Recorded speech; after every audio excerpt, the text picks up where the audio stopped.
ተንተከተካችሁ ስደቡ እንጂ እሷን በኔ ምክንያት አትስደቧት። ከዛ በኋላ ሀቢባ ጋር የሄደው ማን ነው? እኔ ነኝ። ለምን ልጅቷ ቪዲዮ ላይ ሀቢባ ጋር ወሰዱልኝ ስላለች እኔ ደግሞ የሴቶችን ችግር ስለምወስድ የኔ ስለሆነ ነው እንዴ ምደብቀው? መሄድ ስላለበት ሀቢባ ጋር ወሰድኩት በፈቃደኝነት እኔ ነኝ። ለምን ልጅቷ ሀቢባ ጋር ወሰዱልኝ የሚሉትን ኦሮምኛ ተናጋሪዎች ሀቢባ ጋር መወስደው እኔ ነኝ። ከዛ በኋላ ሄደች። ከሄደች በኋላ ከሄድኩ በኋላ ሀቢባ የሆነች ልጅ እንደዚህ ስላለች ትምጣ አልኩ። እሺ አለች። መጣች፣ ገባች። ምን ሆነሽ ነው ተባለች። አፌ ታስሮ ማለት ነው። እንደውም እኔ መናደድ ያለብኝ ሀቢባ ላይ እኔ ነኝ። ዝም በል እያለችኝ ሚውት ይዤ ልጅቷ ሀቋን መናገር የለባትም እንዴ? ሀቋን መናገር አለባት። ሀቋን ተናገረች።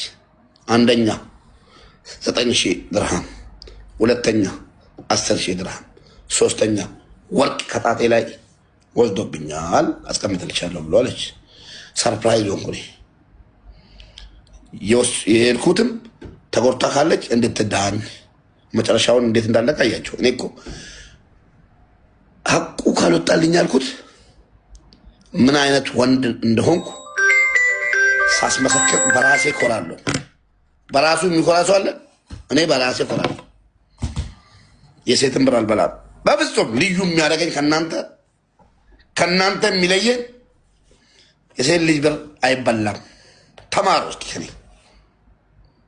ሰሚራ 9 ዓመት አብረን ኑረን የኢትዮጵያ አንድ ብር አልበላውም። አላህ መርዚ ያብላኝ ማለት ነው። አንድ ብር የኢትዮጵያ ከሰሚራ ተቀብዬ በልቼ አላውቅም። ሲጀመር እኔ ምስት ሳገባ ለንግድ ስራ አስገብቼ ብር ለመቀበል እንደናንተ ኮቶታም ማለት ነው። ስራ አስገብቼ 4 ምስት አግብቼ 4ቱንም ስራ አስገብቼ 1,000 ሪያል እያመጡ አራታቸው 4,000 ሪያል በየወሩ እየቆጠርኩ ልጨፍርበት አይደለም። እኔ ምስት ማገባው ልጅ ለማግኘት ገባችሁ?